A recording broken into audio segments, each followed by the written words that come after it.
وَاتَّقُوا يَوْمًا لَا تَجْزِي نَفْسٌ عَن نَفْسٍ شَيْئًا، اور ڈر جاؤ اس دن سے کہ جس دن کسی شخص سے کوئی شخص کسی دوسری جان کا بدلہ نہیں دے سکتا۔ یہاں پہ لوگ کہتے ہیں نا جی آپ ہمارے مرید ہو جائیں، ہم خود آپ کے گناہوں کا بوجھ اٹھا لیں گے، اللہ سے بخشوا لیں گے۔ اللہ فرماتا ہے قیامت کے دن سے ڈر جاؤ جس دن کوئی شخص دوسرے کا بدلہ نہیں ہو سکتا۔ حتیٰ کہ بخاری مسلم میں حدیث ہے، سیدہ فاطمہ جنتی عورتوں کی سردار ہے، اور بخاری اور مسلم میں موجود ہے سیدہ عائشہ سے سیدہ فاطمہ سلام اللہ علیہا جنتی عورتوں کی سردار ہے، اور بخاری اور مسلم میں موجود ہے کہ سیدہ فاطمہ سے نبی علیہ السلام نے فرمایا اے میری بیٹی فاطمہ، میرے مال سے جو کچھ لینا ہے نا وہ لے لے، وہ تو اس کا مالک تو میں ہوں، لیکن آخرت کے دن اگر اللہ نے تجھے پکڑ لیا تیرے اعمال کے سبب تو میں تیرے کچھ کام نہیں آؤں گا۔ تو قرآن میں لکھا ہوا ہے۔ سیدہ فاطمہ کو تو کہا جا رہا تھا، سنایا ہمیں جا رہا تھا کہ اگر سب سے زیادہ رشتہ داری کا بینیفٹ کسی کو مل سکتا تھا نا تو سیدہ فاطمہ تھی، لیکن ان کو بھی بتا دیا گیا کہ اعمال کے بارے میں کھلی چھٹی نہیں ہے۔ اور سیدہ فاطمہ کو تو چھوڑ دیں، قرآن میں 3 دفعہ آیت آئی ہے نبی علیہ السلام کے بارے میں، سورۃ الانعام کے اندر، سورہ الزمر کے اندر، سورہ یونس کے اندر، قل انی اخاف ان عصیت ربی عذاب یوم عظیم۔ اے نبی تم فرماؤ کہ مجھے خود ڈر ہے اس بات کا کہ اگر میں نے بھی اپنے رب کی نافرمانی کی تو بڑے دن کا عذاب مجھے بھی آ پکڑے گا۔ سر مجھے بتائیں آپ کا اور میرا رب اس سے زیادہ کس لیول پہ آ کے آپ کو سمجھائے؟ نبی علیہ السلام سے بڑھ کے کسی کا مرتبہ ہے؟ تو یہ جو آپ کو جنت کی گارنٹیاں دیتے پھر رہے ہیں، یہ کتنے بڑے مجرم ہیں۔ ان کو کہ نبی علیہ السلام کے بارے میں کہا جا رہا ہے، کیوں کہا جا رہا تھا؟ تاکہ تم لوگ یہ کلیم نہ کر لینا کہ ایسی کچھ کر سکتے ہیں۔ اس دن سے ڈر جاؤ جس دن کوئی جان دوسری جان کا بدلہ نہیں ہوگی، ولا یقبل منہا شفاعت، اور کسی کی سفارش قبول نہیں کی جائے گی۔ سفارش کیوں کی جاتی ہے؟ آپ دنیا میں کسی شریف آدمی کی سفارش کے لیے تھانے جاتے ہیں تو ایس ایچ او سے جا کے کیا کہتے ہیں کہ میں اسے اچھے طریقے سے جانتا ہوں، آپ کو غلط فہمی ہوئی ہے، میں گارنٹی دیتا ہوں یہ بندہ اس طرح کا نہیں تھا، اس پہ جھوٹا الزام لگا ہے، یہ کہتے ہیں نا۔ اس طرح کی سفارش اللہ کے سامنے کون کر سکتا ہے کہ یا اللہ جی تواڈے فرشتہ نوں بھلیکھا لگ گیا، ایویں انہوں نے گناہ لکھ لینے، مینوں پتہ ہے بڑا چنگا بندہ ہے، اتنی لمبی داڑھی سی دی، پگڑی نہیں دیکھی کڈا نورانی چہرہ تھا، یہ اللہ کو کہہ سکتا ہے؟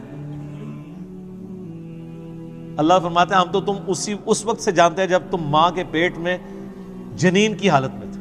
مت کہو اپنے آپ کو کہ میں بڑا پرہیزگار ہوں، وہ بہتر جانتا ہے تم میں سے کون پرہیزگار ہے۔ اس لیول پہ آ کے یہ سورہ نجم کے اندر آیات ہے، مت کہا کرو میں بڑا نیک ہوں، وہ خوب جانتا ہے تم کیا ہو۔ تو اللہ کو کون سفارش کر سکتا ہے؟ ہاں صرف یہ سفارش ہو سکتی ہے کہ جس اللہ ہی کا دل آیا ہو جس پہ کہ اسے چھوڑنا ہے۔ یہ بندہ ہے نیک نیت تھا، چند غلطیاں اس سے ہوئی، باغی نہیں تھا، رجوع لے آتا تھا، اپنی طرف سے اس نے کوشش کی، پھر بھی بحیثیت انسان اس سے غلطیاں ہوئیں، لیکن میری طرف آتا رہا، تو اب میں نے اسے معاف تو کرنا ہے۔ تو معاف میں پھر ڈائریکٹ کرنے کی بجائے اپنے محبوب صلی اللہ علیہ وآلہ وسلم کی شفاعت سے کرواؤں، تاکہ میرے نبی علیہ السلام کی عظمت لوگوں کے دلوں پر اجاگر ہو۔ دنیا میں بھی ایسا ہوتا ہے، اگر کسی کلاس کے اسٹوڈنٹ کو پوزیشن آنے کے اوپر اسکول والے یا کالج والے ٹرافی دیتے ہیں تو وہ کسی مہمان خصوصی کے ذریعے دیتے ہیں نا۔ اس کالج کے اسٹوڈنٹ کو کبھی وہم بھی آتا ہے کہ اس مہمان نے مجھے ٹرافی دی ہے، ان کو پتا ہوتا ہے کہ یار یہ تو مڈل مین ہے، ٹرافی تو اسکول نے دی ہے اور اس کو آنر دی ہے، تو سر نبی علیہ السلام کو بھی آنر ملنی ہے۔ یہ بخشش کا فیصلہ اللہ نے کرنا ہے۔ یہ اسی شفاعت کی نفی ہو رہی ہے کہ دوست کے ساتھ شفاعت کوئی نہیں ہے، شفاعت بالاذن ہے، شفاعت بالوجاہت نہیں ہے۔ اور وہ بالاذن کون سی ہے؟ جو اسی صورت میں آگے جا کے آیت الکرسی میں آیت نمبر 255 میں آ جائے گی، من ذا الذی یشفع عندہ الا باذنہ، کس کی مجال ہے کہ سفارش کر جائے؟ ہاں اللہ جس کو اذن دینا کہ ہاں اس کی سفارش کر لو تو وہ قبول ہوگی۔ تو شفاعت دھونس کے ساتھ نہیں ہے، اللہ کے فضل کے ساتھ ہے۔ لیکن نبی علیہ السلام چونکہ مہمان خصوصی ہیں، اور وہ سورہ بنی اسرائیل میں آیا ہے، نبی علیہ السلام کی جو حدیث ہے نا بخاری مسلم میں، حدیث شفاعت، کہ قیامت والے دن سب لوگ حضرت آدم کے پاس جائیں گے، پھر وہ کہیں گے کہ آج مجھے اپنی جان کی فکر ہے، اذهبوا الی غیری، کسی اور کی طرف جاؤ. پھر حضرت نوح کے پاس جائیں گے، وہ کہیں گے آج مجھے اپنی جان کی فکر ہے. ہوتے ہوتے اینڈ پہ نبی علیہ السلام تک پہنچیں گے، آپ فرمائیں گے انا لہا، اور آپ اللہ کے حضور سجدہ کریں گے. اللہ فرمائے گا اپنا سر اٹھاؤ، تم سفارش کرو، ہم قبول کریں گے. اس کے بعد الفاظ ہے کہ اللہ تعالیٰ میرے لیے تعداد مقرر فرمائے گا، اللہ بتائے گا مجھے. دھونس نہیں ہے سر، اللہ کو کس کی دھونس ہے؟ اسے کہتے ہیں شفاعت بالاذن.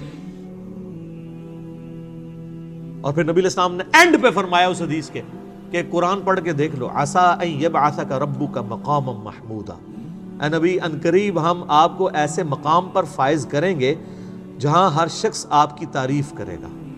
مقام محمود کیا ہے؟ محمود کہتے ہیں جس کی حمد کی جائے. تو نبی علیہ السلام کا ایک نام محمود بھی ہے، آپ حمد کرنے والے بھی ہیں، اور آپ وہ ہیں کہ جس کی حمد کی جائے.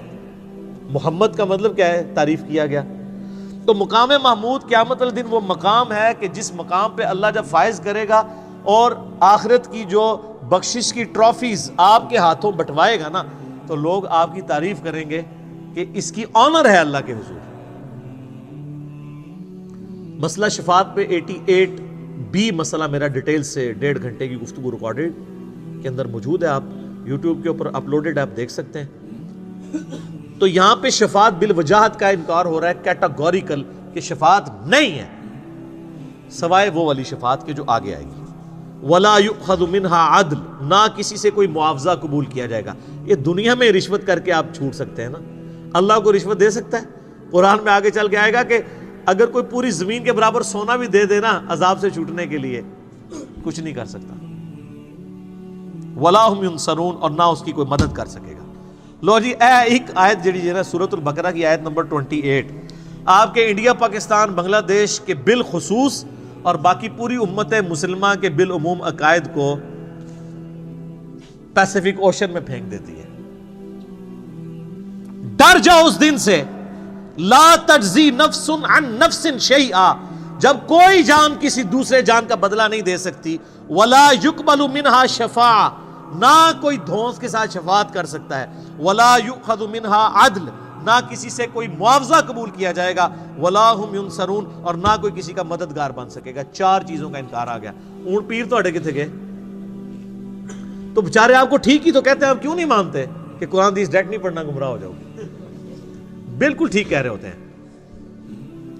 ان کی ڈاکٹرن میں آپ گمراہ ہو جائیں گے اور قرآن کی ڈاکٹرن میں ہدایت پہ آ جائیں گے. یہ بھی سورۃ الاعراف میں آیت آئے گی کہ جس کا گیئر الٹا لگ جائے، اللہ تعالیٰ فرماتا ہے اس کو ہدایت کا راستہ گمراہی نظر آتی ہے، گمراہی کا راستہ ہدایت نظر آتی ہے. اور اللہ سے ڈر جائیں اس معاملے میں کہ کسی شخص کو گمراہی ہدایت نظر آنا شروع ہو جائے اور ہدایت گمراہی. اور اسی چیز کو قرآن حکیم میں کئی جگہ کہا گیا ہے، شیطان نے ان کے برے اعمال ان کی نظروں میں سنوار دیے.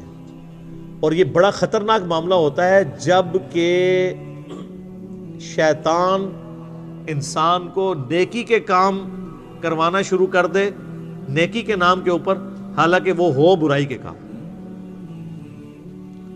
سلطانہ ڈاکو، بڑے اسمگلر، بڑے بڑے پراپرٹی ڈیلرز لوگوں کی زمینیں ہتھیا کے 1 لاکھ بندے کا دسترخوان چلا رہے ہیں.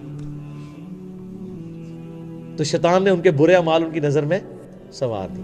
ان کو یہ حرام کا پیسہ کمانا نظر نہیں آ رہا، ان کو نظر آ رہا ہے کہ یار ہم اتنے غریبوں کو کھانا کھلا رہے ہیں. اچھا، یہ دنیا میں اس کی تعریف ہوگی، اللہ کے ہاں 0 سے ملٹیپلائی ہے. اللہ کو دھونس نہیں ہے نا. یہ روب تو آپ پہ چل سکتا ہے نا، اللہ کے لیے کوئی روب ہے کسی بندے نے 1 لاکھ کو کھلایا؟ سر، جو روزانہ لاکھوں ویل مچھلیوں کو کھانا کھلا رہا ہے پیسیفک کے اندر اور اٹلانٹک کے اندر، جو ایک چھوٹے ویل مچھلی کی جو ایک وقت کی خوراک 500 کلو گوشت ہے، آدھا ٹن ایک وقت کا چھوٹی ویل کھاتی ہے، جو ملینز آف ٹن گوشت لاکھوں ویلوں کو روزانہ کھلاتا ہے، اس کے سامنے 1 لاکھ کا دسترخوان تو ایک ویل مچھلی سے پورا ہو جاتا ہے. اس کو کوئی یہ کہے گا کہ جی میں 1 لاکھ بندے کو کھانا کھواتا تھا، اور کہاں سے کھلاتا تھا؟ اس کے دیے ہوئے میں سے،